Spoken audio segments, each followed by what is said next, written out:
your co-host Adeline Vo. And I'm Kelly Vo. And welcome to Sisters from Another Mister, where we help our fellow sisters find their misters. Let's meet our sister for today. Hi, girly pops. I'm Arsenic. Our sister is 33 years old, looking for a non-toxic relationship, weighing in at an astounding 74.9 grams. She comes from San Bernardino, and she would like us to know that her previous exes have been bad boys. So let's talk about our candidates for today. We have 4 bachelors lined up, hoping for a spot on that date with Arsenic. Please introduce yourselves. G'day, mate. My name is Ionization Energy, and could I get your Avogadro's number? Hello, my name is Electron Affinity, and, yeah. And moving on. Hi, how are ya? My name's Atomic Size, and you're the nucleus of my atom. Ciao. With you, life is full of possibilities. Thank you, bachelors, for your introductions. Now, here's how this works. You're each going to get less than 2 minutes to appear yourself to our sister Arsenic. But there's a twist. After every introduction, us hosts will read aloud your biggest red flags as submitted by your exes. Oh no! Let's get started, shall we? Up first is Ionization Energy. Aren't you just gorgeous? My name is Ionization Energy, and my main hobby is spending my energy taking electrons. Well, except from Narber gases. They're just too much energy for me. I increase left to right of a period and bottom to top of a group. However, I do love a good challenge. Core electrons are always harder to take than valence electrons. With Coulomb's law, the smaller the distance between the outer electrons and positively charged nucleus, the stronger the attraction between the two. This makes me spend more energy to remove that electron from the valence shell. I'm a needy and affectionate person because I'm an endothermic reaction. Wow, what an adorable yet somewhat creepy person. Now, Arsenic, are you ready to hear the red flags? Yes, girl! So, according to his ex, he isn't completely honest and fair, even with his homies. He's closer with group 15, so he should be spending more energy on them. But instead, he actually spends more energy on group 2 because of the jump in electron subshell levels. I mean, if he ain't straight with the homies, how can you trust him to be straight with you? Not to mention, he does the same thing with elements such as nitrogen and oxygen. Just because you add one electron to their half-filled orbital and create more electron-to-electron repulsion, suddenly he'd be all over nitrogen like that. Wow, not loyal to the homies, I see.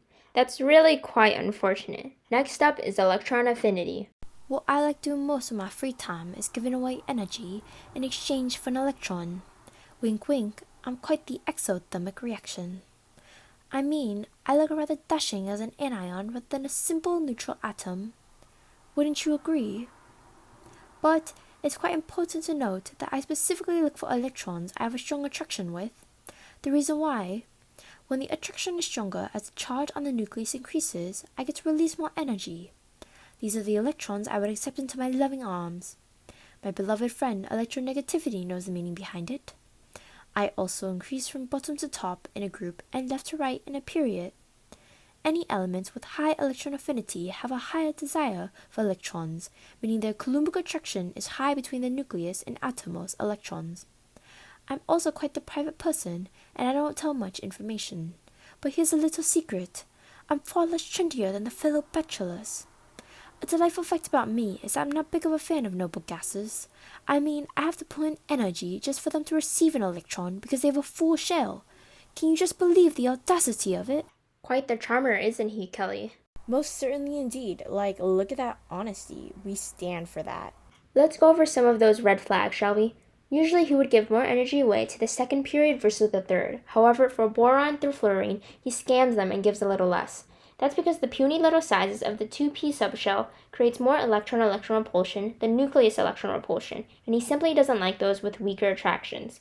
We also got to include the fact that for alkaline earth metals, it actually increases down a group rather than decreasing. I mean, he wasn't lying when he said he wasn't as trendy as the other groups. Anyways, let's move on to atomic size. Take the stage. I don't come around here very often, but I'm atomic size. My main hobby is growing big and beefy in the gym. I increase down a group and going right to left of a period. When my biceps, atomic size, is smaller, electrons are closer to the nucleus, which creates a higher Coulombic attraction with the pools of electrons and nucleus. I love when electron shielding happens because it prevents outer electrons from being more attracted to the nucleus, which means electrons are more loosely held, which means my atomic radius gets massive in the gym as electrons have more freedom. A fun fact about me is that the largest atom, cesium, is approximately 9 times bigger than the smallest atom, helium. So, his exceptions and red flags is that he has a girl best friend, transition elements, and they definitely do be sus. He makes little exceptions for her, such as some electrons that are added in the inner electron shell rather than the outer shell, which allows its size to remain constant. The nucleus attracts the electrons inwards. This is why gallium is the same size as zinc. Not to mention, oxygen is also bigger than nitrogen because of nitrogen's half-filled orbital and electron repulsion. A little too touchy with the woman, I see. Electronegativity, you're up next. Grazie. I am the one, the only, magnificent electronegativity. What I like to do is to attract electrons, specifically in a covalent bond. This is the result of Coulomb's law, where the strength of the attraction from the positively charged nucleus to the negatively charged electrons in that bond depend on the distance between the said electron and nucleus. The more protons equals a greater magnitude of charges and result in a stronger attraction for electrons. I decrease over a group from top to bottom and increase across a period left to right. I know my worth, and I deserve much of the best. The closer the atom is to having a full valence shell, the stronger my desire to put the electrons in a bond. And if you're into younger guys, I'm the youngest discovered out of the other trends. 1932, in fact. I think that summary was pretty much a red flag.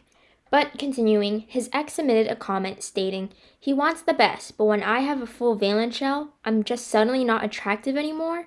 He also isn't willing to deal with the lanthanides and actinides because they're just too complicated for him and don't fit his vibe. A little too big of an ego he has, doesn't he? Now, the moment you've all been waiting for, our sister's decision. Who is the right bachelor for her? Well, it was lovely meeting all the boys, but my heart has set on one. It was love at first bond. And who may that be? It's definitely ionization energy. You've got it all wrong. Did you see the volume of atomic size's biceps? Okay, well, electron affinity isn't that bad either. Electronegativity! What? Isn't he charming? So young, handsome, tall, toxic? Exactly why I like him. What do you mean? Toxicity pairs well with me, doesn't it? I think you're on the wrong podcast. Prego, I always knew I was the right choice. Anyways, that's all the time we have for today. Thank you for listening.